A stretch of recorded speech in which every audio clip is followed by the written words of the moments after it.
السلام علیکم ورحمت الله وبرکاتو. چې څوک موبایل استعمالوي دا ویډیو د هغې لپاره ډیره اهمه ده. نن ویډیو کې تاسو سره ویوو، اوپو، ریلمی او سمسنګ موبایل باره کې یو څو کوډونه دا شیر کوم چې هغې نه به تاسو ته ډیره غټه فایده وي.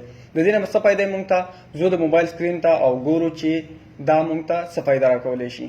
په دې کې اولنی کوډ دی زموږ سره سټار هیش چې 776 او بیا هیش. په دې کوډ کې تاسو معلومولی شئ د خپل موبایل ماډل او ورجن، او په دې کې نور هم موږ سره ډېر آپشنونه دي، نو دا تاسو په خپله باندې هم دلته کې کتی شئ. اوس ځو او دویم کوډ لا کم اهم کوډ چې دی هغه تاسو سره اوس شیر کوم، نو دا په غور سره وګورئ. دویم دی زموږ سره سټار هیش 899 او بیا هیش.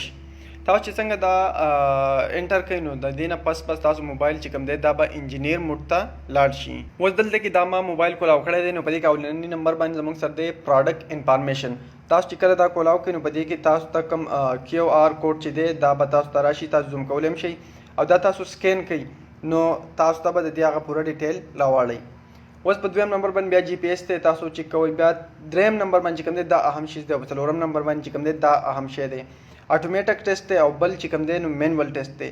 دا که چېرې تاسو موبایل واخلئ نوی یا زوړ د چا نه اخلئ نو معاینه دا چیک کوئ چې آیا موبایل ټیک دی او که نه. دا به تاسو ته ټوله دنده غونډه ډیټا ښیي چې د دې سینسر کار کوي که نه کوي، د دې کیمره کار کوي، سپیکر، مایک وغیره دا د دې کار کوي او که نه. نو دا تاسو مینول هم ټیسټ کولی شئ، خو زه دلته کې اټومیټک ټیسټ کوم ولې چې مینول کې آپشن ډېر دي نو هغه ټایم ډېر علي، ویډیو ډېره اوږدېږي، او زه به اټومیټک باندې ټیسټ کوم.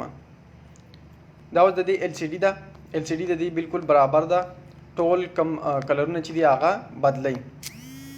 د دې نه پس د دې وایبریشن دی، وایبریشن هم د دې بالکل برابر دی، دا هم پاس دی.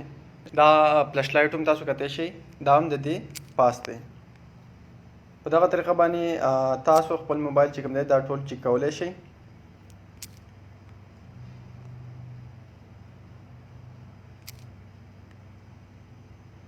دا بیا سینسر دی،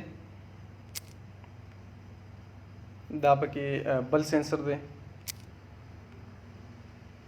دا اوس والیوم اپ او ډاون، والیوم اپ کوي او ډاون یې کوي او بیا صرف پاور بټن پسې پریس کوي. دا هم د دې چې کوم دی دا پاس دی،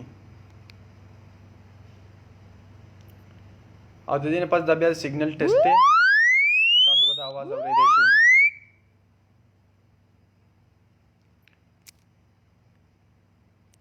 او د دې نه پس دا بیا چې کوم دی دا د ټلیفون دا اوس تاسو کتی شئ چې دا ټول ما چې کوم ټیسټ کړه دا ټوټل چې کوم دی دا پاس شوي دي. نو په دې طریقه باندې که تاسو نوی موبایل والئ او یا زوړ موبایل والئ نو په دې طریقه باندې تاسو چې کولی شئ چې په دې کې دنده څه خرابي ده. که په موبایل کې دنده څه خرابي نو هغه به تاسو ته بالکل په سکرین باندې ډایرکټ وښیي. اوس د دې نه پس زموږ سره کوډ دی، خو هغه صرف د سافټویر ورژن معلومولو لپاره دی. هغه دا دی سټار هیش 1 2 3 4 او بیا هیش. تاسو کتی شئ چې دی موږ ته د سافټویر ورژن دا راړولی دی. دا هم د اوپو، ویوو او ریلمی د دې موبایلو ټول لپاره دغه یو کوډ دی. د اوپو، ریلمی او ویوو دا کوډونه ما تاسو ته وویل. اوس راځو د سمسنګ طرف ته. خو د سمسنګ کوډونه زیات دي نو هغه زه تاسو سره داسې په ویډیو کې نشم شیر کولی، خو زه باید تاسو ته په سکرین باندې وښیم چې دا کوډونه دي او دا څه کار کوي. په سمسنګ کې هم زموږ سره اولنی کوډ دی سټار هیش 1 2 3 4. دا به تاسو ته د دې کوم بنیادي ماډل چې دی دا به تاسو ته ښیي.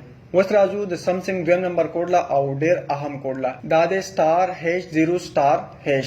څنګه چې ما تاسو ته معاینه موبایل ټیسټ کو په دغه طریقه باندې تاسو خپل موبایل چې کوم دی هغه سمسنګ په دې کوډ باندې ټیسټ کولی شئ.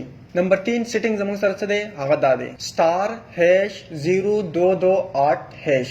په دې کوډ باندې تاسو د بیټرۍ سټیټس معلومولی شئ. نمبر 4 کې چې سمسنګ زموږ سره کوم کوډ دی هغه دی د سافټویر او د هارډویر د ورژن معلومولو لپاره. دا دی سټار هیش 1 2 5 8 0 سټار 3 6 9 او هیش. په دې باندې تاسو د سافټویر او د هارډویر ورژن معلومولی شئ. اوس راځو د سمسنګ نمبر 5 کوډ لا. په سمسنګ کې چې زموږ سره نمبر 5 کوډ دی دا د یو اس بي سیټینګ لپاره دی. کوډ دا دی سټار هیش 0808 هیش. نو د دې کوډ په مدد سره تاسو د یو اس بي سیټینګ کولی شئ.